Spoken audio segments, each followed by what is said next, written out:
오늘 요한일서 4장 16절에서 21절 말씀, 두려움과 담대함이라는 제목으로 말씀 같이 나누겠습니다. 이제 수요일이면 제73주년 광복절입니다. 여성 독립운동가로 활동을 하셨는데 아직까지 독립유공자로 서운되지 않으신 분이 계십니다. 도산 안창호 선생님의 조카이신 고 안맥결 여사님이십니다. 이 고 안맥결 여사님은 서울의 여자 경찰서장을 하시기도 하셨고, 그리고 3.1운동에 참여하고 임시정부 선전원으로 크게 활동을 하시고, 그리고 독립군 군사 자금 모금에도 뛰어난 활약상을 보이셨습니다. 그러다가 체포당해서 종로경찰서에서 고문을 받으시다가 서대문 형무소로 넘어갔습니다. 그런데 이미 만삭의 몸이었기 때문에 아무리 악한 일본 경찰도 만삭의 여인을 그냥 체포해야 할 수 없으니까 한 달 만에 가석방을 했습니다. 그리고 2006년도에 독립운동가로 독립유공자로 보훈처에 신청을 했는데 보훈처에서 퇴짜를 맞았습니다.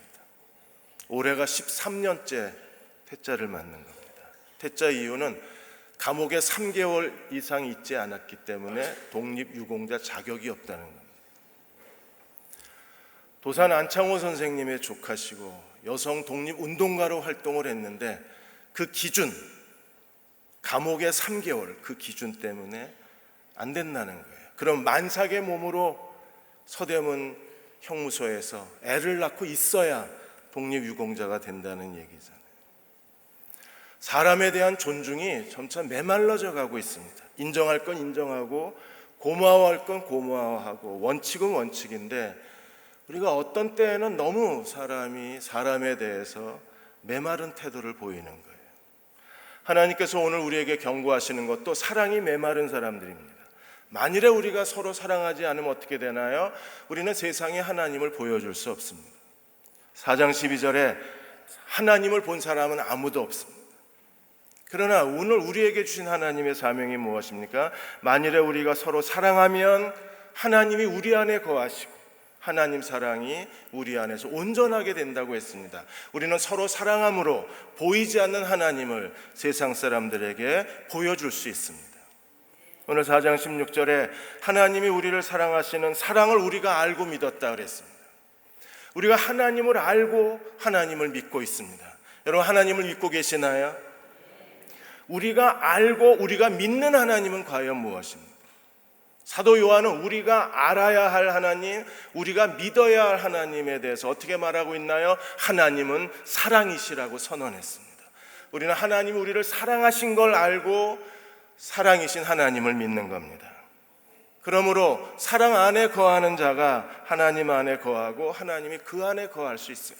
하나님의 사랑을 알고 믿을 뿐 아니라 사랑 안에 거해야 하나님이 우리 안에 거하시고 우리가 하나님 안에 거할 수 있습니다. 다른 길은 없습니다. 우리가 하나님 안에 사랑 안에 거한 사람인가 아닌가, 오늘 두려움과 담대함이라는 말로 요한은 하나님의 사랑을 우리에게 다시 한번 설명해 주고 있습니다. 사람들은 다 둘 중 하나입니다. 담대함을 가지고 사는 사람들이 있고 두려움을 가지고 사는 사람들이 있어요. 나는 두려움으로 사는가 담대함으로 사는가, 그 기준은 하나님 사랑에 있습니다. 첫째로 4장 17절에 담대함과 사랑에 대해서 이렇게 가르쳤습니다. 이로써 사랑이 우리에게 온전히 이루어진 것은, 사랑이 우리에게 온전히 이루어져야 합니다. 어떻게 해요? 하나님이 먼저 우리를 사랑하셨어요. 하나님의 사랑이 우리 안에 충만합니다. 우리가 그 사랑을 가지고 너를 사랑할 때, 우리 곁에 있는 가족들, 우리 곁에 있는 지체들, 우리 곁에 있는 다른 사람들을 사랑할 때 사랑이 온전히 이루어지는 거예요. 사랑이 온전히 이루어지면 우리로 심판날에 담대함을 가지게 하려 함이라. 어떤 사람이 담대함을 갖나요? 주께서 그러하신 것 같이 우리도 세상에서 그러하니라. 온전한 사랑, 하나님의 심판, 담대함, 주님을 닮은 사람, 하나님의 사랑 안에 거하는 사람들이 하나님 심판날에 담대함을 가질 수 있고, 그들은 어떤 사람들입니까? 주님이 세상에 사신 것처럼 주님을 본받아서 주님을 닮아서 주님과 똑같은 삶을 다시 재현해내는 사람들이 사랑 안에 거하는 사람들입니다. 우린 그렇게 살고 있나요? 2장 28절에서 요한은 이미 이렇게 말했습니다. 자녀들아 이제 그 안에 거하라. 이는 주께서 나타내신 바 되면 그의 강림하실 때 주님이 어느 날 다시 오실 것입니다. 우리로 담대함을 얻어 그 앞에 부끄럽지 않게 하려 함이라. 담대한 사람은 어떤 사람이에요? 하나님 얼굴 앞에서 부끄럽지 않은 사람들입니다. 우리가 어떻게 부끄럽지 않을 수 있나요? 그의 강림하실 때 우리로 담대함을 얻어 주 안에 부끄럽지 않게 하려 함이라. 어떻게 그게 가능한가요? 주께서 계신 그대로 우리가 볼 것을 인함이라.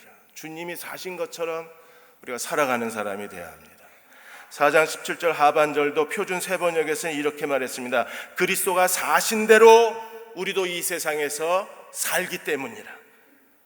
담대한 그리스도인은 부끄럽지 않은 사람입니다. 그들은 주님이 사신 그대로 사는 사람들입니다. 우리는 어떻게 살아야 될까요?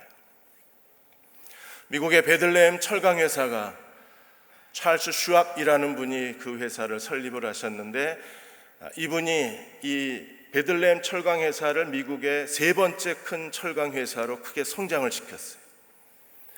이 철강 회사를 성장시킨 비결이 1930년대에 찰스 슈왑이 그가 좀 더 효율적 경영을 하기 위해서 아이비 리라는 컨설턴트에게 자신의 경영에 대한 자문을 구했습니다. 그러자 아이비 리 컨설턴트가 이 찰스 슈왑에게 하얀 종이 한 장을 백지를 줬어요. 그리고 하루에 자기가 그날 해야 할 6가지 목록을 적으라 그랬습니다. 1, 2, 3, 4, 5, 6. 그리고 2가지 원칙을 지키라 그랬어요. 하나는 1번을 일을 마치지 못했으면 2번으로 절대 넘어가지 마라. 2번째 원칙, 하루 일과를 끝냈으면 그날 저녁에 내일 해야 할 6가지 목록을 다시 작성해라.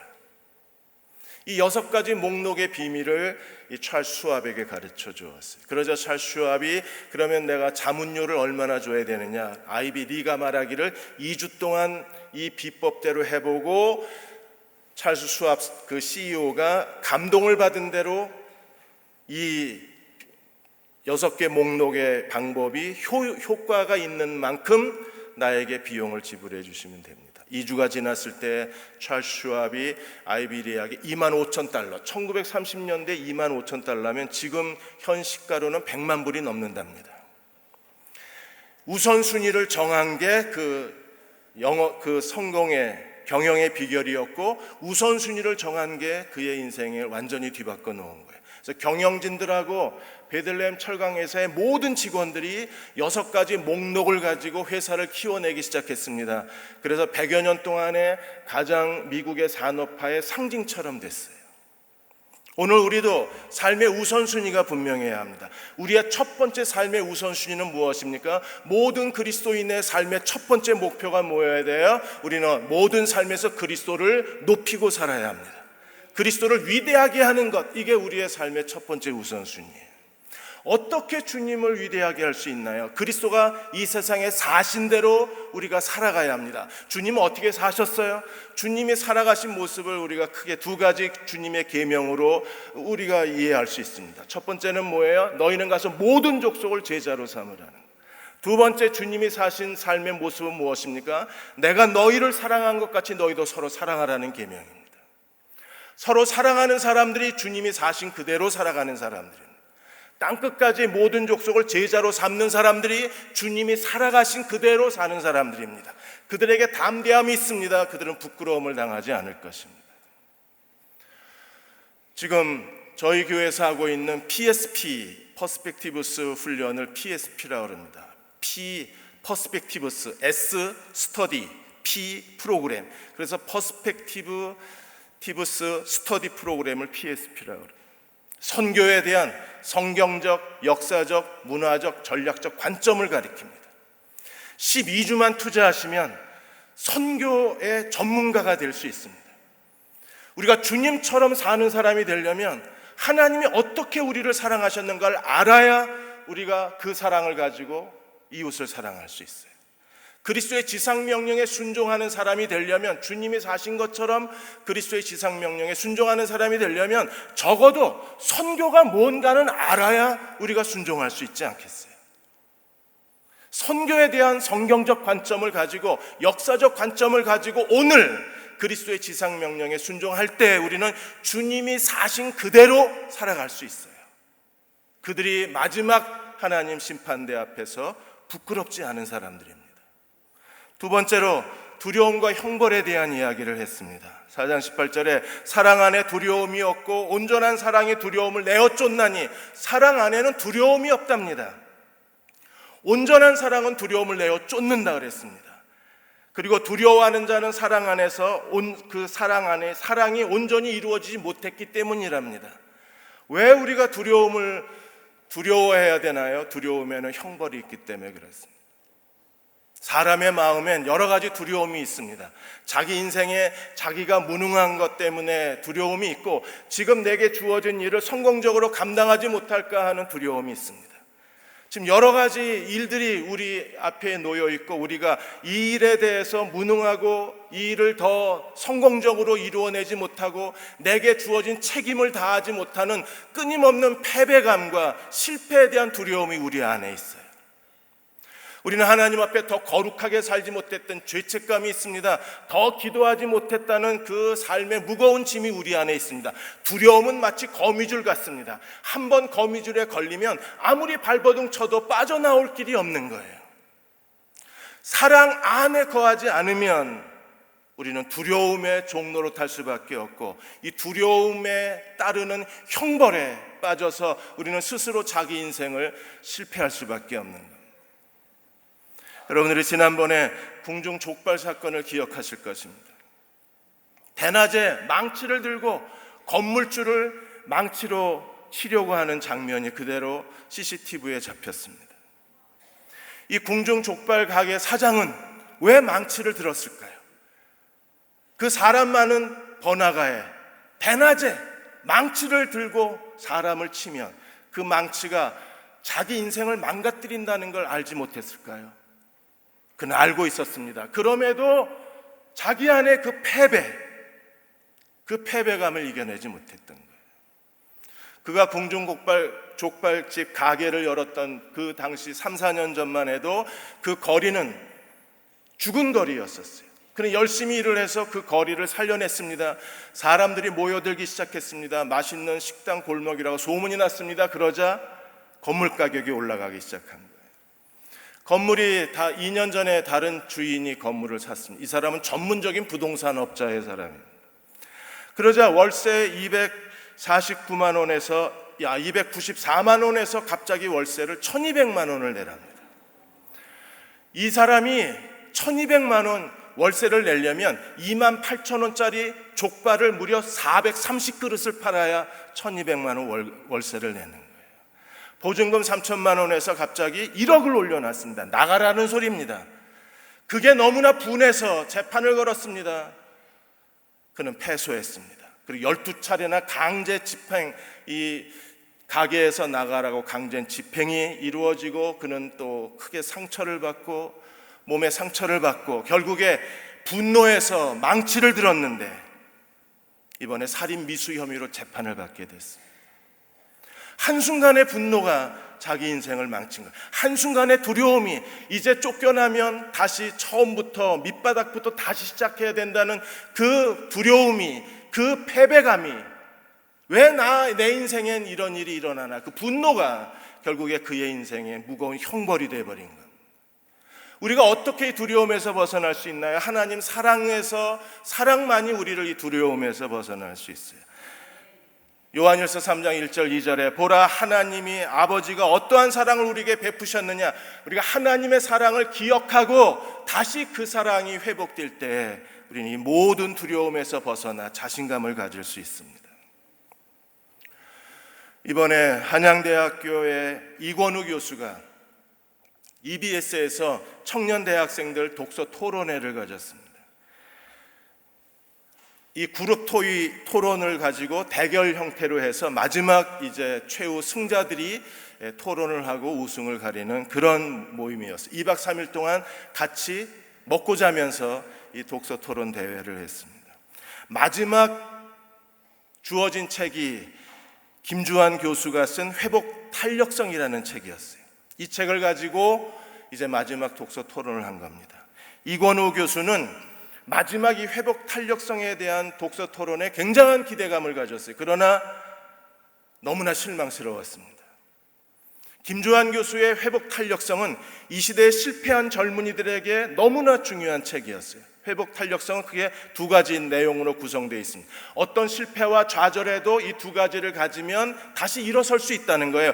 궁중 족발 사장이 만일에 회복 탄력성이 뛰어났다면 그는 망치를 들고 자기 인생을 망가뜨리지 않았을 겁니다. 그는 다시 일어날 힘이 없었어요. 다시 일어나는 힘을 가지려면 회복 탄력성은 크게 두 가지 내용입니다. 첫째는 자기 조절 능력이 있어야 되고, 두 번째는 대인관계 능력을 가져야 됩니다. 자기 조절 능력은 다시 세 가지 중요한 내용을 갖고 있습니다. 자기 조절 능력은 감정을 조절해야 됩니다. 궁중 족발 사장은요, 감정 조절에 실패했습니다. 충동을 억제할 수 있어야 됩니다. 그러나 그 사장은 충동을 이겨내지 못했습니다. 원인 분석력을 가져야 합니다. 그래야 자기 감정에 매몰되지 않을 수 있는 거예요. 대인관계 능력도 뛰어나야 합니다. 대인관계 능력도 세 가지로 구성되어 있습니다. 하나는 소통 능력입니다. 두 번째는 다른 사람과 공감할 수 있어야 합니다. 세 번째는 끊임없는 노력을 통해서 자아 확장력을 가져야 합니다.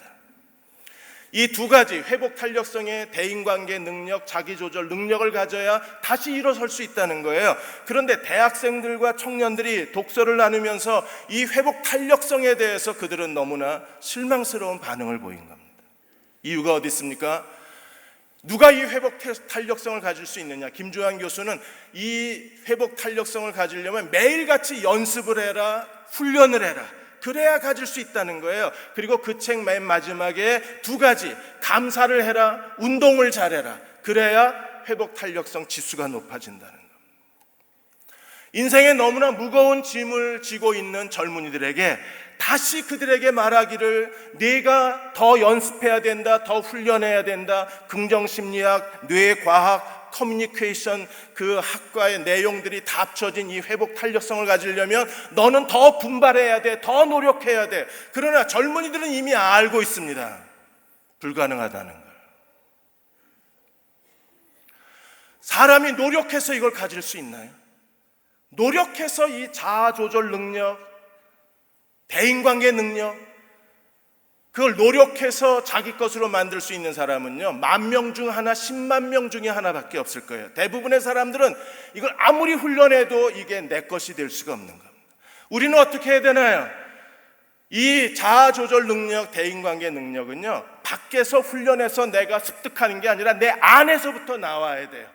우리가 하나님 사랑 안에 거하면 하나님 사랑이 우리를 대인관계 능력이 뛰어난 사람으로 만들고, 하나님 사랑이 우리를 자기조절 능력을 가진 사람으로 하나님 앞에 세워줄 수 있어요. 하나님 사랑으로 우리는 이 두려움에서 벗어날 수가 있는 거예요. 고린도전서 1장 30절에 그리스도는 하나님께로부터 나와서, 우리는 하나님께로 태어났고 그리스도는 하나님께로 나와서 어떻게 됐나요? 우리의 지혜와 의로움과 거룩함과 구속함이 되셨다 그랬어요. 그리스도로 가능한 겁니다. 주님이 우리의 자아조절 능력이 되어주시고, 주님이 우리의 대인관계 능력이 되어주셔서 우리가 사랑 안에서 사는 자가 되면 우리 어떤 시련과 절망 속에서도 회복 탄력성을 가질 수 있는 사람이 될 수 있어요. 두 번째, 메슬로우의 이 욕구 5단계도 이게 인간에게 주신 하나님의 욕구입니다. 하나님은 인간에게 5가지 욕구를 주셨어요. 이건 선하고 아름답고 거룩합니다. 하나님이 우리의 생명 속에 이 5가지 욕구를 주셨어요. 그러나 이 욕구를 누가 채울 수 있나요? 욕구를 채우기 위해서 사람들은 끊임없이 발버둥 치지만 욕구가 채워지지 않는 거예요. 제일 먼저 맨 마지막 단계의 기본적 단계가 무엇입니까? 의식주에 대한 문제입니다. 생리적 욕구입니다. 사람은 먹고 입는 거에 대한 이 기본적 문제가 해결이 돼야 돼. 이게 해결이 되지 않으면 그 다음 단계에 인간답게 살 수가 없는 겁니다. 우리는 안전한 이 먹고 마시는 문제를 해결하기 위해서 직업을 가져야 되고, 이 먹고 마시는 문제를 해결하기 위해서 이 폭염 속에 나이 드신 분들이 지금도 길거리에 나가서 폐지를 줍는 이유가 어디 있습니까? 이 가장 1차적 생리적 욕구를 해결해야 되기 때문이지 않아요. 우리도 열심히 노력을 해야 합니다. 그러나 우리에게는 하나님의 사랑이 있습니다. 하나님은 어떤 분이십니까? 마태복음 6장에서 공중에 나는 새를 보라, 들의 백합화를 보라. 하나님은 어떤 분이세요? 무엇을 먹을까, 무엇을 입을까 너희는 고민하지 말라. 이는 이방인들이 구하는 것이고 하늘 아버지는 너희에게 있어야 할 것을 아신다 그랬어요. 2차적 욕구는 안전에 대한 욕구입니다. 사람은 이제 자기 인생에 감정적으로 여러 가지 물리적으로 안전한 삶을 추구합니다. 그래서 자기 집을 구하는 거잖아요. 보험을 듭니다. 노후 적금을 붓습니다. 무엇 때문에 그래요? 안전한 삶을 원하는 겁니다. 가장 안전한 삶이야말로 하나님 사랑 안에 거하는 삶입니다. 왜냐하면 하나님은 졸지도 주무시지 아니하고 우리의 출입을 지켜주시는 하나님이십니다. 하나님이 우리 인생의 세컴이 되어주시면 그 어떤 것도 우리 인생에 도적질을 해갈 수가 없고 어떤 위험도 하나님이 막아주시기 때문에 가장 안전한 사람은 누구예요? 하나님 안에 있는 사람입니다. 세 번째 욕구가 애정에 대한 욕구입니다. 우리는 사람들에게 인정받고 싶습니다. 사랑받고 싶습니다. 그래서 사람들 곁을 서성이는 거예요. 중고등부 아이들이 학교 다니면서 제일 싫어하는 게 무엇이며 제일 두려운 게 뭐예요? 왕따 당하는 겁니다. 우리는 어떤 집단에 소속되기 원하고 우리는 누군가 곁에 있어야만 비로소 안심이 되는 존재들입니다. 그래서 남자와 여자를 사랑하고 결혼하는 이유가 어디 있어요? 이 애정의 욕구를 충족하기 위해서 결혼을 하는 거예요. 이번에 중국 신문에 슬픈 유기견이라는 사진이 하나 떴습니다. 이 강아지가 길에서 하는 이 더럽고 아주 그 온몸이 지저분한 강아지가 세 마리 강아지를 너무 부러운 듯이 쳐다보는 거예요. 이 세 마리 강아지는 강아지 세계도 빈부가 존재하고 이 불평등이 존재하는 거예요. 깨끗하게 미용 다 하고 그 다음에 옷까지 입은 이 강아지 세 마리를 유기견이 너무나 부럽게 쳐다보는 겁니다. 사진 찍은 사람이 잠깐이겠지라고 했는데 이 세 마리 강아지가 다 이 부잣집 강아지가 세련된 강아지가 다 지나간 다음에도 이 지저분한 강아지가 슬픈 유기견이 그 자리에 앉아서 떠나질 못하더래요.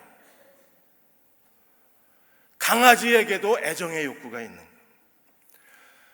우리가 이 애정의 욕구를 어디서 채울 수 있나요? 나를 사랑해 주기를 기대하는 사람들에게 사랑이 채워지나요?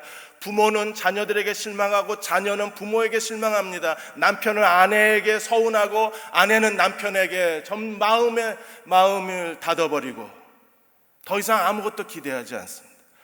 우리가 어디서 이 애정의 욕구를 채울 수 있나요? 우리를 변함없이 실망시키지 않을 것은 하나님 사랑입니다. 독생자 예수 그리스도를 아끼지 아니하시고 우리에게 내어주신 그분의 사랑 안에서 우리의 애정의 욕구는 충족이 되는 거예요. 네 번째가 존경의 욕구입니다. 우리는 가족들에게 존경받고 싶어하고 그냥 내 존재가 아니라 내가 가치 있는 사람이라는 게 인정되고 싶은 거예요. 하나님은 우리에게 뭐라고 명령하셨습니까? 나보다 너를 더 낮게 여기라고 말씀하신 것은요, 나보다 너를 더 낮게 여길 때에 비로소 우리는 존경에 대한 욕구가 채워지는 거예요. 사람들은 우리를 인정해 주지 않는다고 할지라도 하나님은 우리에게 이 존경의 욕구를 채우시는 분이십니다. 내가 너를 보배롭고 내가 너를 존귀히 여겼다고 선언하셨어요. 우리가 그분 안에서 진정으로 존경의 욕구를 채울 수 있습니다. 마지막이 자아 실현의 욕구입니다.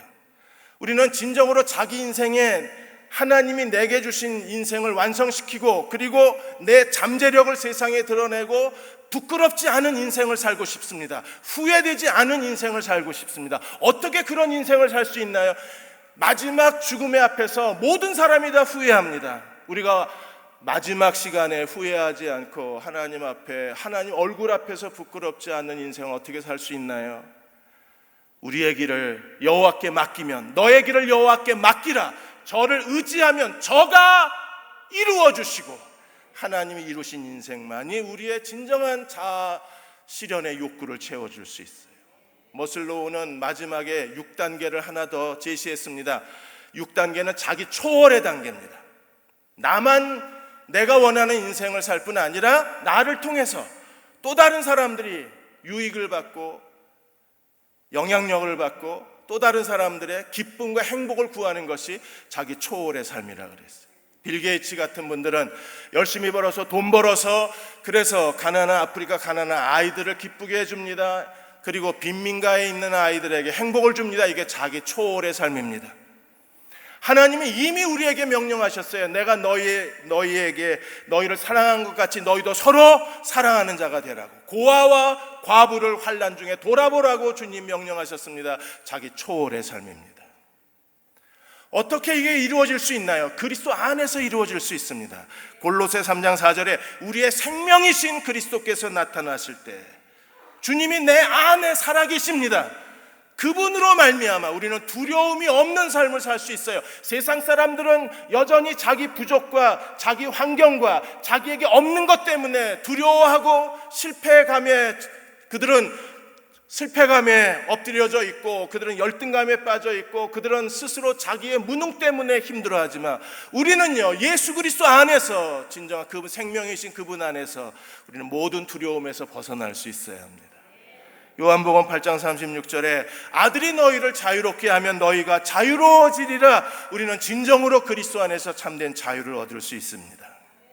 어떻게 해야 되나요? 사랑해야 합니다. 사랑 안에 두려움이 없다 그랬어요. 온전한 사랑이 두려움을 쫓아낸다 그랬습니다. 우리가 두려워하는 이유는요, 사랑이 온전하지 않기 때문이라 그랬습니다. 그래서 19절에서 21절까지 서로 사랑하는 사람이 되라고 다시 권면하고 있어요. 19절에 우리가 사랑하면 그가 먼저 우리를 사랑하셨습니다. 하나님 먼저 우리를 사랑하시고 그 사랑을 체험하고 그 사랑으로 가족을 사랑하고 곁에 있는 동료들을 사랑하고 함께 그리스도의 몸된 지체들을 사랑하고 우리 이웃들을 사랑하는 거예요. 먼저 사랑하신 그 사랑으로 우리가 서로를 사랑해야 합니다. 20절에 우리가 서로 사랑해야 되는 가장 중요한 이유가 어디 있습니까? 누구든지 하나님을 사랑하노라 하고 형제를 미워하면 이는 거짓말하는 사람이니. 우린 다 하나님 사랑한다고 말합니다. 여러분 다 하나님 사랑하십니까? 마음과 뜻과 목숨을 다해서 그분을 사랑하시나요? 만일에 우리가 하나님을 사랑한다고 고백하고 형제를 미워하면 거짓말장입니다. 유선자입니다. 우리는 하나님 앞에 무능한 사람일 수밖에 없습니다. 하나님을 사랑하고 그 형제를 미워하면 왜 거짓말장이가 되나요? 오늘 20절에 보는 바 형제를 사랑하지 아니하는 자는 보지 못하는 바 하나님을 사랑할 수 없다. 눈에 보이는 형제를 사랑해야 눈에 보이지 않는 하나님을 사랑할 수 있는 거예요. 사람을 사랑할 줄 모르면 우리 하나님을 사랑할 수 없습니다. 우리에게 주신 가장 신성한 거룩한 의무가 무엇입니까? 20절에 이 계명을 주께 받았나니 하나님을 사랑하는 자는 또한 그 형제를 사랑할지니라. 사람을 사랑할 줄 알아야 우리가 보이지 않는 하나님을 사랑할 수 있어요. 누가복음 10장 27절 28절에서 예수님이 율법사에게 질문했습니다. 가장 큰 계명이 무엇이냐고. 그래서 율법사가 대답했습니다. 마음을 다하고 뜻을 다하고 힘을 다하며 목숨을 다해서 주 너희 하나님을 사랑하고 또한 내 이웃을 내 자신같이 사랑하라 하셨나이다. 하나님을 사랑하고 이웃을 사랑해라. 이게 가장 큰 계명이라 그랬어요. 그러자 예수님 뭐라고 하셨습니까? 내 말이 옳도다. 내 대답이 옳도다. 가서 이를 행하라. 그리하면 네가 살리라 그랬어요. 대답이 옳습니다. 우리 다 알고 있습니다. 그러나 중요한 건 뭐예요? 가서 일을 행하라. 이 명령을 행하는 사람이 돼야 합니다. 행하면 너는 살리라. 우리는 두려움 없는 하나님 안에서의 담대한 삶을 살아갈 수 있는 거예요. 이제 광복절에 며칠 남지 않았는데 일본의 그 식민지를 온몸으로 사죄하며 그 일본에 진 사랑의 빚을 자기 인생으로 갚으신 분이 계십니다. 일본의 노무라 모토유키 목사님이십니다. 이분은 청계천 빈민의 성자로 불려지셨어요. 노무라 리포트에서 이분이 청계천 빈민의 삶에서 어떻게 그가 그들의 친구가 되고 그들을 사랑했는가를 담담하게 기록과 사진으로 남겨놨습니다. 1968년도에 처음 서울에 왔어요. 김진홍 목사님이 이 노무라 목사님을 청계천으로 데려갔습니다. 청계천에 가서 어느 한 판잣집에 갔는데 그 판잣집에 한 여자아이가 누워 있었습니다. 이 노무라 목사님이 직접 찍은 사진입니다. 이 허름한 판잣집에 누워있는 소녀에게 다가가서 김진호 목사님이 아이의 옷을 이렇게 들추자 옆구리하고 허벅지가 뼈가 드러날 정도로 썩어 있었습니다. 파리때가 가득 달라붙어 있었고 그 썩은 데엔 구더기가 그 아이의 살을 파먹고 있었습니다. 김진호 목사님이 손으로 그 아이의 그 몸에서 구더기를 파내자 그러자 노무라 목사님도 그 모습을 보고 그는 너무나 경악했습니다. 세상에 하나님은 어디 계신가? 이 아이는 도대체 왜 이런 일을 당해야 되는가? 그도 무릎을 꿇고 김진홍 목사님 옆에 앉아서 손으로 아이의 몸에 구더기를 파내면서 이 지옥 같은 이 광경에서 그는 하나님 앞에 눈물을 흘렸습니다. 울부짖었습니다. 하나님, 왜? 이 사람들은 왜? 2달 뒤에 이 아이가 죽습니다. 아이가 죽었을 때 노무라 목사는 예수님으로부터 거룩한 소명을 받습니다. 그 아이의 죽음이 이 노무라 목사의 삶을 완전히 뒤바꿔 놓았어요. 그동안에 그는 방황했습니다. 누구를 위해서 살아야 되는지, 무엇을 위해서 살아야 되는지, 어떻게 살아야 하나님 앞에 부끄럽지 않은 삶을 살 수 있는지 오랫동안 고민하고 기도하다가 자기를 쳐다보고 있던 그 소녀의 눈망울에서 하나님의 부르심을 찾았습니다. 노무라 목사가 무릎을 꿇고 구더기를 파주는 동안에 이 소녀는 노무라 목사를 무표정한 눈빛으로 쳐다보고 있었어요. 평생 그 아이의 눈빛을 잊어버릴 수 없다고 말했습니다. 그는 청계천의 그 6만의 가난한 사람들, 그 당시에 청계천은 정말 비참했습니다. 인간이 사는 공간이 아닙니다. 저 청계천 판자촌에서 살아가는 수많은 넉마주의들, 깡패들, 그리고 인간 이하의 삶을 사는 사람들을 위해서 그는 자기의 생애를 그들에게 바치겠다고 결심을 합니다. 저들이 저렇게 가난하게 사는 이유는 일본의 일제 식민지의 결과로 한국인이 저렇게 가난하게 산다는 죄책감 때문에 그는 자기가 가진 전부를 이 청계천에 있는 사람들에게 쏟아 부었습니다. 그는 이렇게 노무라 리포트에서 말합니다. 그 소녀는 내 스승이었다. 내가 무엇을 위해서 살아야 되는지 가르쳐준 스승이었다. 넉마주의들, 가난한 사람들, 청계천의 거지들, 그들이 나의 진정한 영적 스승이었다. 청계천은 나의 최고의 신학교였다. 나는 거기서 하나님 사랑하는 법을 배웠다고 고백을 했습니다. 그가 일본 대사관 앞에 소녀상을 세워놓았을 때 제일 먼저 찾아와서 소녀상 앞에 무릎을 꿇었습니다. 그리고 일본의 그 잔인한 식민지 독재에 대해서 한국민에게 눈물로 참회를 했습니다. 용서를 빌었습니다. 그리고 그 위안부 소녀상 앞에서 플룻을 연주했습니다. 진정한 사랑의 모습을 우리는 일본인 한 목사에게서 배울 수 있습니다.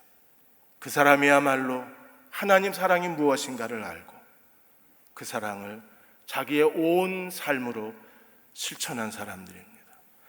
우리가 그렇게 하나님 사랑으로 살 때 우리는 부끄러움 없이 살 수 있습니다. 그리스도가 사신 것처럼 사실 수 있습니다. 여러분, 그렇게 살고 싶지 않으십니까? 같이 찬양하겠습니다. 우리 다 일어나셔서 286장 우리 1절하고 4절 부르겠습니다.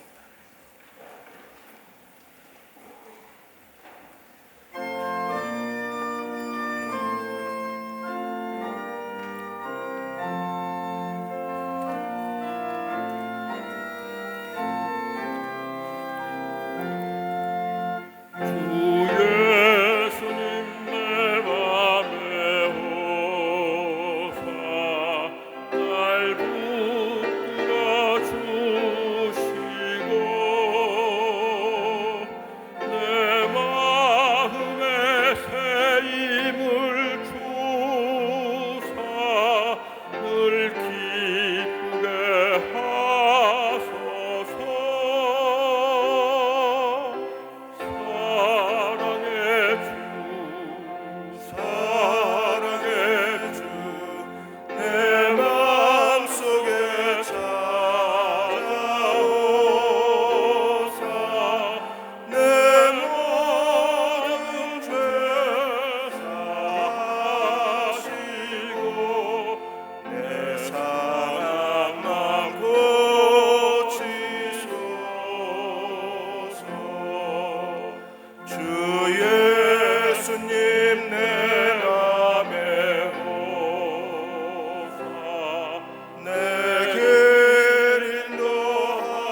사랑의 주, 사랑의 주님, 내 마음속에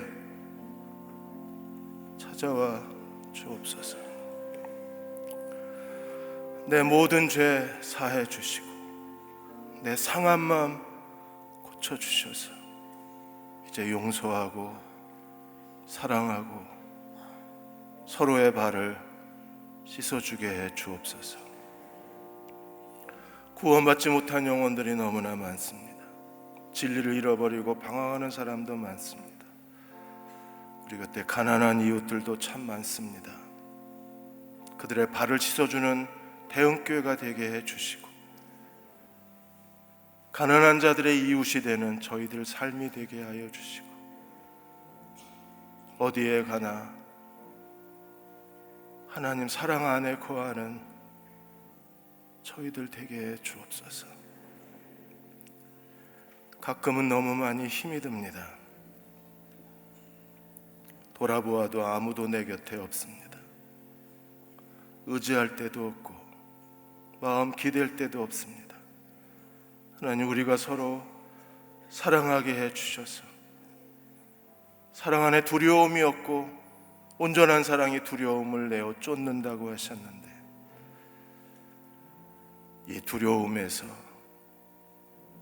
이 한숨에서, 자신에 대한 실망에서 벗어나게 하여 주옵소서. 주의 사랑을 종에게 부어 주옵소서. 우리 잠시만 함께 통성으로 기도하겠습니다. 아버지 하나님, 주의 사랑으로 우리를 채워주시기 바랍니다.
마음이 메말라 버렸습니다. 하나님 사랑이 머물 곳이 없도록 마음이 너무나 비좁아지고 메말라져 버렸습니다. 우리를 용서해 주옵소서.